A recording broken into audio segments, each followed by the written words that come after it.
The night it all came apart, my mother was wearing a dress I had never seen before. Black, tight, deliberate. She had bought it for him, for a man she'd known for exactly 6 weeks. A man she believed was falling in love with her. A man who was, in fact, completely and absolutely gay. And sitting in my living room because I had asked him to be there. I need you to understand something before I tell you the rest of this. I am not someone who schemes. I'm not someone who plays games. I spent 6 years being the good daughter, the patient daughter, the daughter who made excuses. 6 years watching my mother dismantle every relationship I had ever built. Not with cruelty, not with screaming, but with something far more insidious, with charm, with beauty, with a smile that made grown men forget they had a girlfriend standing right next to them. Her name is Patricia. She is 52 years old, and she has never once in her life believed she was the problem. Mine is Cassidy. I'm 24, and I am the daughter she spent 6 years treating like competition. It started when I was 18. My first serious boyfriend, a sweet, nervous boy named Cole, came to Sunday dinner and left 3 weeks later without explanation. I found out months afterward that my mother had been texting him invitations, questions, the slow, soft architecture of something that looked like concern and felt like pursuit. I told myself it was a coincidence. With the second boyfriend, a man named Drew who worked in graphic design, she invited him to her yoga studio, alone. She told him she wanted to get to know the man in my daughter's life. He stopped returning my calls shortly after. With the third, she sent him an article about couples therapy. They had been together for 4 months. She attached a note that said she just wanted to make sure I was being loved correctly. By the time Tyler, sweet patient Tyler, who taught second grade and once drove 40 minutes to bring me soup when I was sick. By the time Tyler sat me down on his couch and showed me his phone, I wasn't surprised. I was just finished. Your mom has been texting me, he said. I scrolled through them. The questions about his weekend. The suggestion they grab coffee. The message that said she wanted to make sure he was treating me right because, and I quote, Emma, she still called me Emma to him. Emma has always had trouble knowing what she deserves. He broke up with me 3 days later. I cried for hours, not just because I'd lost him, because I understood sitting on my bathroom floor at 11 o'clock at night that I was going to lose every single one of them until I did something. That's when I called Declan Ross, and I had been close in college before life pulled us in different directions. He had studied theater. He was tall, dark-haired, with green eyes, and the kind of effortless confidence that made people want to earn his approval. He was also gay, openly and joyfully so, and had been with his partner Marcus for 3 years. More importantly, Declan loved a challenge and had zero tolerance for manipulation. I sent him a message explaining everything. His response came back in under 4 minutes. Oh, honey, I have been waiting my entire adult life to do something exactly like this. We met for coffee the following Saturday and built the entire architecture of it together. We had reconnected through mutual friends. We had been dating for 2 months. Things were serious but still new, just serious enough for my mother to feel the threat of it. Declan would be attentive but not possessive, successful but not flashy. He would ask my mother questions, make her feel seen, make her feel like she was a player in this story. The goal, Declan said, stirring his coffee slowly, is to make her feel like she's winning. People who need to win stop paying attention to everything else. 2 weeks later, I brought him home. My mother opened the door in a dress I had never seen. She had spent 3 hours getting ready. I could tell from the precision of it, the way nothing was accidental. She extended her hand to Declan, like she expected something ceremonial. You must be Declan, she said. Emma has told me so much about you. All good things, I hope, he said, and gave her that smile, the one that had gotten him out of 3 overdue papers in college. And you must be Patricia. He paused. Emma didn't tell me. My mother tilted her head. Didn't tell you what? How beautiful her mother is. She giggled. She actually giggled, and I watched something sharpen in her eyes, something calculating dressed up as pleasure. And I thought, there you are. There is the thing I have been trying to name for 6 years. Dinner was a performance, and Declan gave it everything. He asked about her modeling career. He leaned forward when she spoke. He laughed at exactly the right moments, and when she tried, as she always tried, to pull focus from me, he redirected. Emma didn't tell me she was interested in that, he'd say. Tell me more, Cassidy. What do you think? My mother noticed. I could see it in the way her smile flickered when he turned to me. She wasn't used to losing the room. After dinner, while I loaded the dishwasher, I heard her voice drop in the living room, soft, conspiratorial. She's always been so shy, my mother said to Declan. I keep telling her she needs to put herself out there more. And I heard Declan's response, warm and utterly immovable. I think she's exactly who she needs to be. She started texting him within 48 hours, innocent at first. An article she thought he might like. A question about how work was going. Then the messages shifted. Suggestions they grab coffee without me. A note about how she just wanted to make sure he understood what he had in her daughter. And beneath that message, the implication that someone with her experience and her wisdom might be worth understanding too. Declan showed me every single one, and he replied to each of them with just enough warmth to keep her interested and just enough distance to keep her wanting. She's performing for me, he explained one evening. She wants me to see the version of herself she thinks I should want, which means she's not paying attention to you. He was right. For the first time in 6 years, my mother stopped making small cuts about my appearance, my job, my choices. She was too busy constructing herself for an audience of one. And then she escalated. She started appearing at my apartment unannounced, always dressed as though she had somewhere important to be, always with something for Declan. Baked goods, a book she thought he'd enjoy, an article printed out and folded neatly in her purse.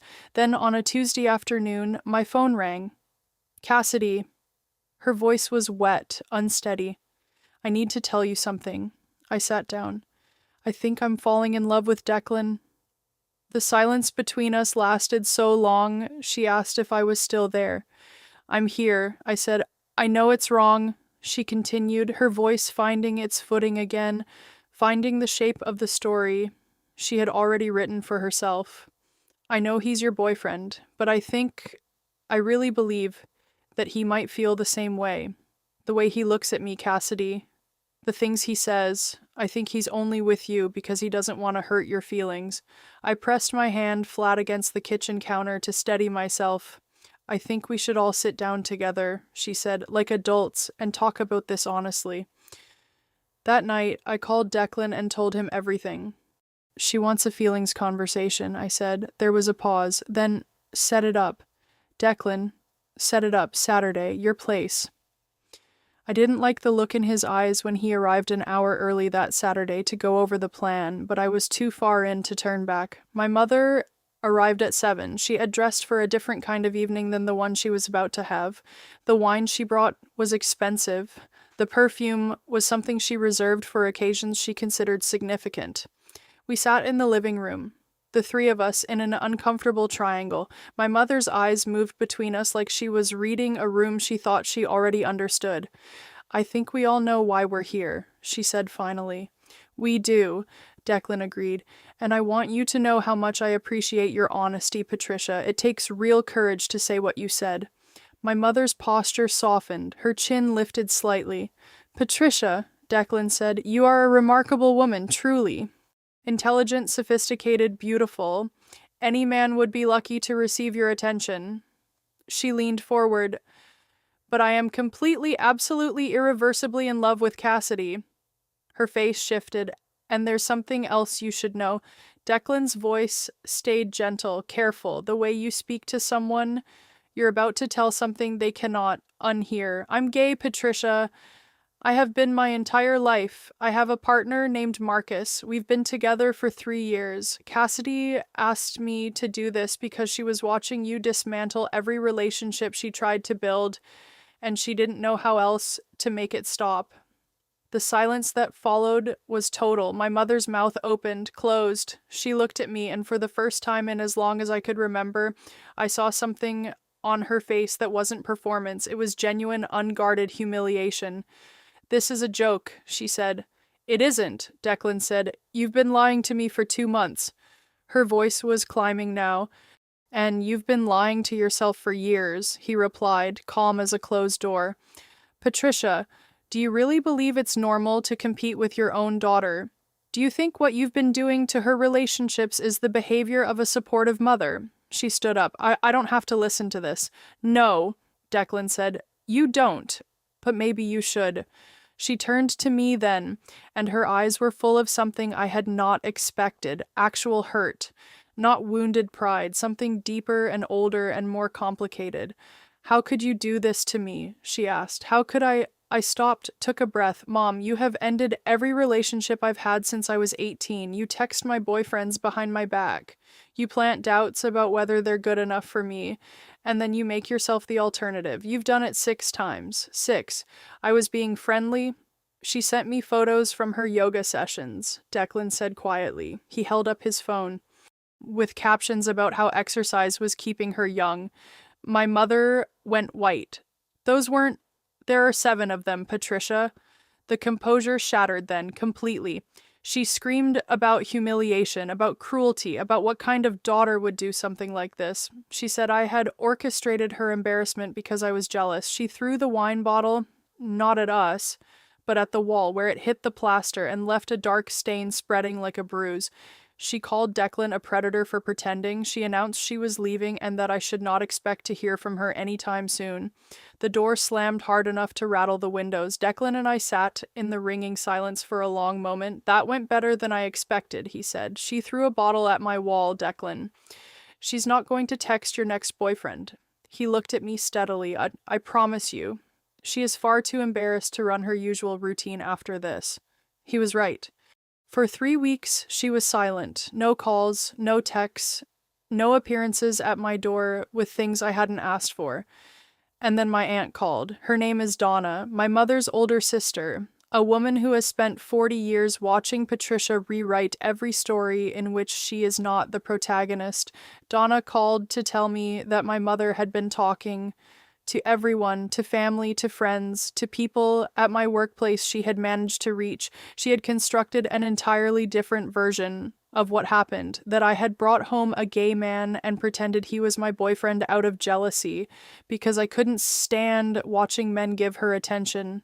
She had posted about it on social media, cryptic, devastating, crafted to wound without leaving fingerprints. Posts about daughters who turn on their mothers, articles about adult children who abuse their parents' trust, dozens of sympathetic comments from people who had no idea what they were endorsing. I spent 2 days fielding calls. Some family members believed me, others weren't sure. The doubt alone felt like a second betrayal. But here is what my mother did not anticipate. Her own story didn't hold. My cousin Rachel called me 4 days after Donna did. "I've been thinking about what your mom told everyone," she said, "and I have to ask, if Declan was just your friend helping you out, why would your mom have any reason to be embarrassed about being friendly to him? If she'd done nothing wrong, finding out he was gay would just be funny, not humiliating." The logic moved through the family like a slow tide. The more people thought about the version my mother was telling, the more questions it raised. Why an elaborate setup if she had behaved innocently? Why the fury if she had nothing to hide? Why was she staying at Donna's instead of simply laughing off a harmless prank? She couldn't answer those questions without dismantling the story she'd built to protect herself, and so she stayed silent.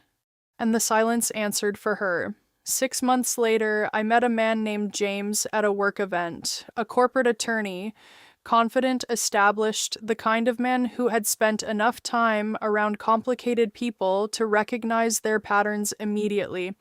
When I told him the story of Declan and my mother, all of it, every piece, he was quiet for a moment, and then he said, "That's either the most brilliant thing I've ever heard or the most insane." "Probably both," I said. "I like it," he said. "It shows you're someone who doesn't accept losing quietly." When I finally introduced James to my mother, the dynamic had shifted in a way I hadn't fully expected. She tried. The lingering hug at the door, the questions designed to occupy him, the way she angled her chair toward him instead of me. But James was unmovable. He redirected every conversation back to me with a gentleness that looked like courtesy and functioned like a wall. Patricia, that's interesting. Cassidy, you've mentioned you feel the same way. Tell me more. By the end of the evening, my mother was quiet in a way I had never seen before. Frustrated, yes, but also contained, as though she had tested the structure and found that this one, unlike all the others, would not bend. She tried to interfere twice more before giving up entirely. Brief attempts. They were met by James with the same polite, impermeable attention to me, and eventually she stopped. James proposed on a Saturday morning in our kitchen, with terrible coffee and no ceremony whatsoever, and I said yes before he finished the sentence. At our wedding, my mother behaved beautifully. She gave a speech that was warm and appropriate and almost sounded like something a mother would mean. She said she was proud of me. She said she was happy to see me, loved the way I deserved to be. I listened, and I thought about all 6 of them, Cole, Drew, and the others, and the Tyler, who had shown me the texts with such genuine confusion on his face. I thought about the bathroom floor, the crying, the long grinding years of thinking there was something about me that couldn't be held on to. Then the bouquet toss happened. My mother positioned herself at the center of the crowd, caught the flowers, and turned to James's unmarried brother with a wink. "Looks like I'm next," she announced. I laughed, not bitterly, not sadly, just genuinely plainly, without complexity. Declan, standing beside me with Marcus's hand in his, leaned over and said, "Some things are completely, utterly beyond your control." "I know," I said, "and the thing is, I did know. I had learned it the hard way through all the versions of this story that ended in loss. You cannot fix a narcissist by confronting them.